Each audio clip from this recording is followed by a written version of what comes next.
ਲਓ ਸੱਜਣੋ ਤੇ ਮਿੱਤਰੋ, ਬੜੇ ਦੁੱਖ ਔਰ ਅਫਸੋਸ ਦੀ ਗੱਲ ਆ ਕਿ ਅਤਾਈ ਡਾਕਟਰ ਨੇ 6 ਬੱਚਿਆਂ ਦੀ ਮਾਂ ਨੂੰ ਗਲਤ ਆਪਰੇਸ਼ਨ ਕਰਕੇ ਉਹਦੀ ਜ਼ਿੰਦਗੀ ਖਤਮ ਕਰ ਦਿੱਤੀ। ਵਾਕਿਆ ਕੁਝ ਇਦਾਂ ਪੇਸ਼ ਆਂਦਾ ਹੈ ਬਚਿਆਣੇ ਦੇ ਇਲਾਕੇ ਦੇ ਵਿੱਚ ਤਲਹਾ ਫਾਰਮੇਸੀ ਹੈ, ਜਿਹਦੇ ਵਿੱਚ ਜਨਾਬ ਲੋਕਾਂ ਦੇ ਹਰ ਆਪਰੇਸ਼ਨ ਕਰ ਦਿੰਦੇ ਨੇ। ਢਿੱਡ ਦਾ ਆਪਰੇਸ਼ਨ, ਬੱਚੇ ਦਾ ਆਪਰੇਸ਼ਨ, ਉਹ ਡਿਲੀਵਰੀ ਕੇਸ, ਜਿਹੜਾ ਵੀ ਤੁਸੀਂ ਕੇਸ ਕਰਾਉਣਾ ਹੋਵੇ ਜਨਾਬ, ਉਹ ਸਾਰਿਆਂ ਨੂੰ ਛੁਰੀ ਫੇਰ ਦਿੰਦੇ ਨੇ। ਤੇ ਜਨਾਬ ਇਸ ਤਰ੍ਹਾਂ ਹੀ ਮੁਹੰਮਦ ਜਵੇਦ, ਜਿਹੜੀ ਕਿ ਆਪਣੀ ਬੀਵੀ ਨੂੰ ਉੱਥੇ ਲੈ ਕੇ ਗਿਆ, ਉਹਨੂੰ ਪਿੱਤੇ ਦਾ ਉਹਦਾ ਆਪਰੇਸ਼ਨ ਹੋਣਾ ਸੀਗਾ। ਆਪਰੇਸ਼ਨ ਕਰਨ ਵਾਸਤੇ ਡਾਕਟਰ ਨੇ ਕਿਹਾ ਠੀਕ ਹੈ ਜੀ, ਅਸੀਂ ਆਪਰੇਸ਼ਨ ਕਰ ਦਿੰਦੇ ਹਾਂ। ਆਪਰੇਸ਼ਨ ਜਨਾਬ ਜਦੋਂ ਕਰ ਰਹੇ ਸੀ, ਆਪਰੇਸ਼ਨ ਕਰਨ ਦੇ ਦੌਰਾਨ ਉਹਨਾਂ ਨੂੰ ਪਤਾ ਨਹੀਂ ਲੱਗਾ ਕਿ ਕਿੱਦਾਂ ਆਪਰੇਸ਼ਨ ਕਰਨਾ ਵਾ, ਜਾਂ ਕੋਈ ਗਲਤ ਆਪਰੇਸ਼ਨ ਹੋ ਗਿਆ। ਉਹਨਾਂ ਦੀ ਕੋਈ ਇਹੋ ਜਿਹੀ ਜਿਹੜੀ ਕੋਈ ਨਬਜ਼ ਜੀ, ਕੋਈ ਨਸ ਕੱਟੀ ਗਈ, ਜਿਹਦੀ ਵਜ੍ਹਾ ਤੋਂ ਉਹਨਾਂ ਦੀ ਬਲੀਡਿੰਗ ਜ਼ਿਆਦਾ ਹੋਣ ਦੀ ਵਜ੍ਹਾ ਤੋਂ ਜਨਾਬ ਜਿਹੜੀ ਉਹ ਬੀਵੀ ਸੀ ਜਵੇਦ ਦੀ, ਉਹ ਉੱਥੇ ਹੀ ਆਪਰੇਸ਼ਨ ਥੀਏਟਰ ਦੇ ਵਿੱਚ ਹੀ ਜਾਨ ਬਹਕ ਹੋ ਗਈ। ਉਸ ਤੋਂ ਬਾਅਦ ਡਾਕਟਰ ਉੱਥੋਂ ਜਨਾਬ ਇੱਕ ਡਾਕਟਰ ਰਫੂ ਚੱਕਰ ਹੋ ਗਿਆ, ਬਾਕੀ ਕੁਝ ਅਮਲਾ ਉਮਲਾ ਉੱਥੇ ਹੈ ਸੀਗਾ। ਲਵਾਹਿਕੀਨ ਨੇ ਰੌਲਾ ਪਾਇਆ, ਇਹਤਜਾਜ ਕੀਤਾ। ਇਹਤਜਾਜ ਕਰਨ ਤੋਂ ਬਾਅਦ ਪੁਲਿਸ ਉੱਥੇ ਪਹੁੰਚੀ। ਪੁਲਿਸ ਨੇ ਇੱਕ ਜਿਹੜਾ ਡਾਕਟਰ ਸੀਗਾ ਅਤਾਈ ਡਾਕਟਰ, ਉਹਨੂੰ ਗ੍ਰਿਫਤਾਰ ਕਰ ਲਿਆ ਔਰ ਬਾਕੀ ਕੋਈ ਨਸ ਨੁਸ ਗਏ।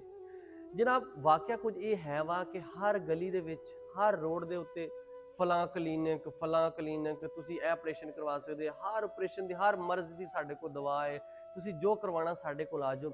ਲੇਕਿਨ ਮਹਿਕਮਾ ਹੈਲਥ ਕਿੱਥੇ ਆ?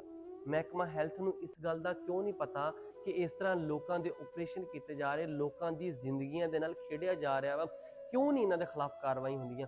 ਇਹੋ ਜੀ ਕੀ ਵਜ੍ਹਾ ਵਾ? ਮਹਿਕਮਾ ਹੈਲਥ ਕੀ ਸੁੱਤਾ ਵਾ? ਮਹਿਕਮਾ ਹੈਲਥ ਨੂੰ ਨਹੀਂ ਪਤਾ ਹੈ ਕਿ ਫਲਾਂ ਜਗ੍ਹਾ ਤੇ ਕਲੀਨਿਕ ਬਣਿਆ ਹੋਇਆ ਵਾ, ਫਲਾਂ ਜਗ੍ਹਾ ਤੇ ਆਪਰੇਸ਼ਨ ਹੁੰਦੇ ਆ, ਫਲਾਂ ਜਗ੍ਹਾ ਤੇ ਬੱਚਿਆਂ ਦੀ ਡਿਲੀਵਰੀ ਕੇਸ ਹੁੰਦੇ ਆ?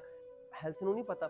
ਸਭ ਪਤਾ ਹੁੰਦਾ, ਲੇਕਿਨ ਉਹ ਜਿੱਦਾਂ ਕਹਿੰਦੇ ਨਾ, ਕਬੂਤਰ ਬਿੱਲੀ ਨੂੰ ਵੇਖ ਕੇ ਅੱਖਾਂ ਬੰਦ ਕਰ ਲੈਂਦਾ ਵਾ, ਤੇ ਜਨਾਬ ਮਹਿਕਮਾ ਹੈਲਥ ਵੀ ਕੁਝ ਇਦਾਂ ਹੀ ਕਰਦਾ ਵਾ ਕਿ ਉਹਨਾਂ ਨੂੰ ਵੇਖ ਕੇ ਅੱਖਾਂ ਬੰਦ ਕਰ ਲੈਂਦਾ ਹੈਗਾ ਵਾ। ਤੇ ਕਿਉਂ? ਲੋਕਾਂ ਦੀ ਜ਼ਿੰਦਗੀਆਂ ਵਾ ਜਾਂਦੀਆਂ ਰਹਿਣ, ਸਾਨੂੰ ਕਿਉਂ ਉਹਨਾਂ ਨੂੰ ਲੱਗੇ? ਲੇਕਿਨ ਇਹਦੇ ਤੇ ਆਲਾ ਜਿਹੜੇ ਅਦਾਰੇ ਆ, ਉਹਨਾਂ ਨੂੰ ਸਖਤ ਨੋਟਿਸ ਲੈਣਾ ਚਾਹੀਦਾ। ਨੋਟਿਸ ਲੈ ਕੇ ਜਿਹੜੇ ਇਸ ਤਰ੍ਹਾਂ ਦੇ ਕਲੀਨਿਕ ਆ, 2 ਨੰਬਰ ਕਲੀਨਿਕ ਆ, ਜਿਨ੍ਹਾਂ ਦੇ ਵਿੱਚ ਡਾਕਟਰ ਕੁਆਲੀਫਾਈਡ ਨਹੀਂ ਹੈਗੇ, ਉਹਨਾਂ ਦੇ ਵਿੱਚ ਕਦੀ ਵੀ ਉਹਨਾਂ ਨੂੰ ਉੱਥੇ ਇਜਾਜ਼ਤ ਨਾ ਦਿੱਤੀ ਜਾਵੇ। ਤੁਸੀਂ ਕਿਸੇ ਕਿਸਮ ਦਾ ਆਪਰੇਸ਼ਨ ਕਰਵਾਉਣਾ ਵਾ, ਜਾਂ ਤੁਸੀਂ ਕਿਸੇ ਕਿਸਮ ਦਾ ਕੋਈ ਤੁਸੀਂ ਮੈਡੀਸਨ ਦੇ ਸਕਦੇ ਜੇ।